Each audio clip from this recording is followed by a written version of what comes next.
분위기 바꿔봅니다. 대체 어떤 의로운 일을 했기에 의인을 찾는다는 얘기가 지금 돌고 있을까요? 최진봉 교수님. 예, 지난 23일 온라인 커뮤니티에 올라온 글인데요. 말씀하신 건 의인을 찾습니다. 제발 부탁드립니다. 꼭 찾고 싶습니다. 이렇게 글을 올렸어요. 네. 그런데 이게 대체 어떤 일인지 영상으로 소개해 드리도록 하겠습니다. 야, 네, 영상 있어요. 네네. 예, 영상이 있습니다. 자, 지난 20일 새벽 12시 20분경요. 인천시 부평구의 건물 한 남성이 들어오는 장면이 지금 찍히고 있습니다. 네네. 잠시 멈춰 어딘가를 바라보고 있는 이 남성, 결국 핸드폰을 들고 급하게 달려가기 시작합니다. 들어오는 장면까지 있고 핸드폰 보고 지금 달려가고 있는 장면이 곧 나올 텐데요. 네. 왜 그런지, 네. 예. 근데 남성이 향한 곳을 보면 두리번 거리다가 이제 예, 뛰어가기 시작하죠. 아하. 건물 내 분리수거장이에요. 지금 보이시죠? 네네. 분리수거장에 들어왔는데 CCTV로 봐도 앞에 보면 지금 불길이 보이는 게 지금 그러네요, 약간 안 지금, 보이는데 네. 번쩍번쩍하는 장면 맞아요, 보이시죠? 네. 저 안쪽에 불길이 번지고 있었던 것입니다. 그래서 이 사람이 화재를 발견하고 이 사람이 신고를 했던 거예요. 네. 그래서 결국 사람들이 저 동네에서 지금 연기 자욱하게 납니다. 연기가 자욱하게 나요. 저걸 보고 신고를 했고 저분을 찾기 위해서 지금 의인을 찾는다는 글을 인터넷 공간에 올리게 된 겁니다. 야, 근데 저 새벽 시간에요. 박성미 변호사님, 저분이 그냥 관심을 갖지 않고 슬쩍 지나갔다면 저 불길이 삽시간에 번졌을 것 같습니다. 당시에 입주민들 불이 난 상황을 전혀 인지하지 못했습니다. 그렇지만 이 남성의 행동으로 인해서 30명이 대피할 수 있었고 아무런 인명피해도 발생하지 않을 수 있었습니다. 건물 관계자들 당시에는 경황이 없었지만 다음 날 CCTV를 돌려보고 나서는 이 남성의 행동을 비로소 발견할 수 있었다고 하는데 이 건물 관계자들의 이야기도 들어보시겠습니다. 네. 건물 관계자 얘기 듣고 이어가 보도록 하겠습니다. 이분이 대단하시네. 여기 지금 계속 계시잖아요, 여기. 차 앞에서. 그리고 여기 뭐 인수인계 해주고 계속 계시네. 고마워서. 그래서. 이분만 찾자, 어떻게 됐나. 네. 여기 오시는 사람이잖아요. 보시면 아시겠어요. 근데 새벽에 오시니까 이분들 근무 타임이 막 다르잖아, 야간 배송.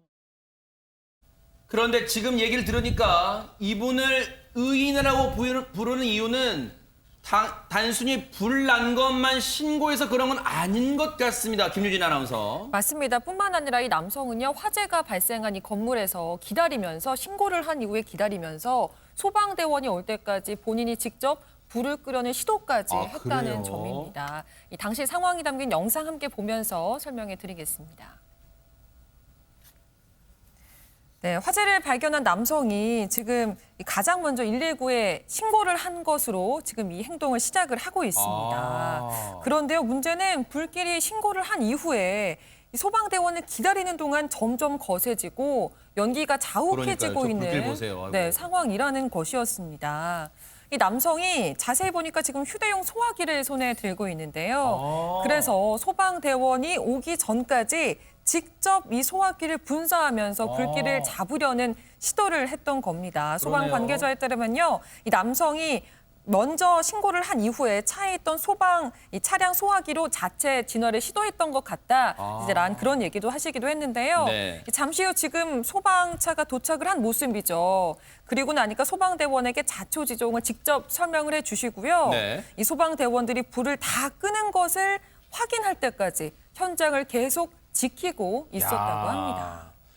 그런데 앞서 이제 건물 관계자분이 저분이 새벽에 오신 분이다? 자주 저곳에 오시는 분인가요? 무슨 말인가요, 이게? 그렇습니다. 찾고 봤더니 새벽 배송기사분이었던 거예요. 근데 이 배송기사분들한테는 정말 시간이 돈인데도 본인이 이 화재를 신고한 거에서 그친 게 아니라 정말 화재가 다 진압될 때까지 끝까지 현장을 지켰다는 점 정말 대단하고요. 그래서 이 건물 관계자들이 이게 과연 누군지 계속 찾고 있다는 건데 이 글 게시자는 우리가 이런 글을 올리는 게 이분이 누군지 찾는 데도 목적이 있지만 세상이 그만큼 따뜻하다. 이 점을 정말 많은 사람들에게 알리고 싶었다고 전했습니다. 야, 진짜로 저것이요. 세상에 여러분 80여 세대가 사시는 오피스텔 건물이었답니다. 안 그래? 진짜 아찔했어요. 최정아 기자님, 많은 누리꾼분들도 뜨거운 반응을 보이셨을 것 같습니다. 네, 지금 저희와 아마 같은 반응일 텐데요. 새벽에 힘든 일을 하실 텐데 그래서 시간이 정말 소중하신 분일 텐데 이렇게 나서서 신고까지 해주시니 너무 감사합니다라는 말도 있고요. 이런 분들 덕분에 이 사회가 아름답게 굴러가는 것 같다라는 말도 있습니다. 그리고 네. 정말 훌륭하신 분입니다. 큰 재산 피해를 막아주셔서 정말 대단하신 겁니다라는 반응이 이어졌는데요. 네. 가장 중요한 건 주말 동안 글 작성자분과 누리꾼들이 이 간절하게 찾은 끝에 드디어 이 의인분을 찾았다고 합니다. 이야, 정말로 간절하면 이루어진잖아요. 정말 이 분을 찾았는데 최진봉 교수님 예. 찾고 봤더니 이 배달 기사님의 함자가 예. 성함이 최보석. 그러니까 대박 저는 사건. 이름이 대박 그대로 사건, 대박 보석 사건. 같은 사람이잖아요. 네. 저는 그렇게밖에 안 들려요. 이 많은 사람들의 안전을 구한 보석 같은 분이에요. 이름 그대로 저는 행동했다고 생각해. 최보석 기사님인데 그야말로 세상의 보석 같은 분입니다. 네. 이분 아니었으면 저기 얼마나 큰일 날 뻔했어요. 그러니까요. 그리고 나서도요. 이분이 우리가 박수만 쳐주면 안 되잖아요. 우리만 네. 박수만 쳐주지만 네. 이 그 배송 업체에서 포상위원회를 열었어요. 아. 인사 및 포상위원회를 열어서 표창장 지급하고 네. 공로금 지급하고 그리고 1직급 특별 승급까지 결정했습니다. 아이고. 당연히 받아야 될 그런 행사이라고 생각하고 저는 이분의 말이 더 가슴에 와닿는데 뭐라는 줄 아세요? 네. 만약에 좀 늦더라도 그러니까 배송이 늦어지면 손해가 본인한테 오잖아요. 맞아요. 그런데 사람 생명은 그게 아니잖아요. 샤하. 불이 크게 번지면 많은 분들이 많은 피해를 보시는데 세상에. 내가 좀 손해보면 어때요? 아이고. 라고 이렇게 보석 같은 말입니다. 정말로 보석 같은 분이네요. 정말 감사드리고. 그런데 이런 최보석 씨 같은 의인분이 또 한 분 계셨답니다. 김유진 아나운서 누굴까요? 네, 지난 18일 전주현 편의점 점원이요. 방금 다녀간 손님이 아무래도 걱정이 된다면서 경찰에 신고를 했다고 하는데요. 무슨 일이 벌어졌던 건지 영상으로 만나보겠습니다. 허허, 네. 네, 편의점에 찾아온 한 여성 손님의 모습이 보입니다. 네. 이 소주와 청테이프를 구매해 갔다고 하는데요. 네. 이제 그리고는 계산을 하고 소주가 이제- 보이네요. 네, 지금 계산을 하고 있는 모습을 볼 수가 있죠. 네. 이 소주 2병이 보입니다. 지금. 카드를 결제하고요, 네네. 네.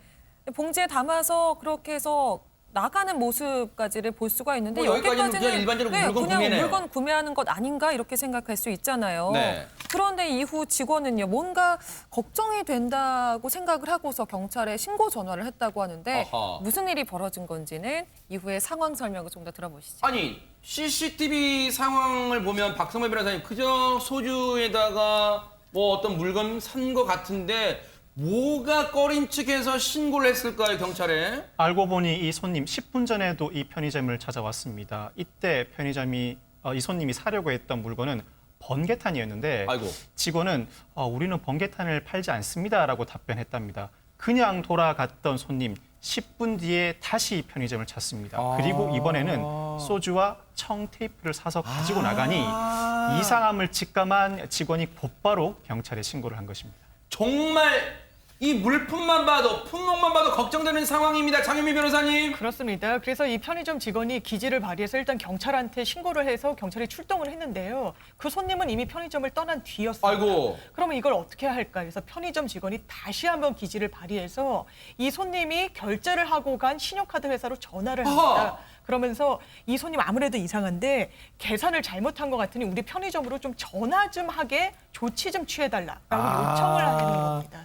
나름 유인책을 쓴 걸까요? 최정아 기자님, 손님 잘못 계산하니까 꼭 전화 주세요라고 그 말을 부탁했답니다. 네, 다행히 또 전화가 왔습니다. 와하! 이 편의점 직원에게 전화가 걸려왔고요. 그 사이 연락처를 확보한 경찰관들이 바로 위치 추적에 이야! 나섰고 신고 30분 만에, 단 30분 만에 손님의 집까지 찾아갔다고 그래요? 합니다. 그리고 이 편의점 직원이 예상이 맞았다고 세상에! 해요. 그래서 늦지 않게 이 손님의 극단적인 선택을 막을 수가 있었다고 합니다. 세상에 지금 온몸에 지금 소름이 돋습니다. 이 직원분이 아니었다면 정말로 상상도 하기 싫은 순간이 벌어졌다는 거 아니에요? 그렇습니다. 만약에 카드 회사에 전화 안 했다면 어쩔 뻔했습니까? 만약에 그냥 이분이 상한 거를 뭐 그냥 평상시에 다른 손님처럼 대했다면 어떻게 할 뻔했습니까? 근데 이 편의점에서 일하는 이분이 말씀이 저는 와닿았어요. 뭐냐면요. 사간 물건도 물건이지만 표정과 목소리에 힘이 없었다. 그 세세하게 봤던 그 부분이 결국 귀중한 생명을 살려냈다고 저는 보는데 네. 이게 왜냐하면 지난 2월에도요. 전주의 한 마트에서 그런 비슷한 일이 있었어요. 맞아요. 그때 마트 주인이 술과 번개탄을 사간 손님의 차량 번호를 기억하고 있다가 경찰에 신고를 했고 그 일이 이 사람이 기억났다는 거예요, 이 직원이. 그리고 그 뒤에 편의점에서 일하는 분들한테 경찰 바로 그때 모습이 이 모습이 되네. 예, 그렇습니다. 경찰에서 이 편의점에서 근무하는 분들한테 교육을 시켜요. 범죄 예방 교육을. 이런 번개탄이나 이런 것들을 사가시는 분들이 있으면 주의 있게 보셨다고 꼭 경찰에 신고해달라. 그걸 그대로 잘 따라주셔서 귀중한 생명을 살려내셨습니다. 이 편의점 직원분, 사람의 소중한 생명을 살리신 이분 바로 장은지님이랍니다. 최정아 기자님, 세상에. 네, 이분에게 또 좋은 소식이 있다고 합니다. 전해드려서 저도 참 오늘 행복한데요. 경사 났네, 경사 났어. 네네. 경찰은 이 손님의 모습을 유심히 살펴보고 119 신고를 해서 귀중한 생명을 구했다라고 하면서요. 22일에 장은지님에게 감사장을 수여를 했습니다. 야. 뿐만 아니라 네. 이 편의점 업체에서도 참 기분 좋은 행동을 했는데 사장 명의로요. 이 해당 직원에게 감사장과 소정의 격려금을 전달을 했습니다. 그리고 여기서 끝나는 것이 아니라 본인이 희망할 시에 이번 달 말에 실시하는 신입사원 인턴 채용에 합격을 시켜서 야. 정사원으로 취업할 기회도 제공할 예정이라고 합니다. 정말 이름값을 제대로 하신 분들이네요. 장은지, 장하고 은혜롭고 지혜로운 정말 장은지 씨 정말 대단합니다. 사람 소중한 생명을 살렸습니다. 정말 감사드립니다.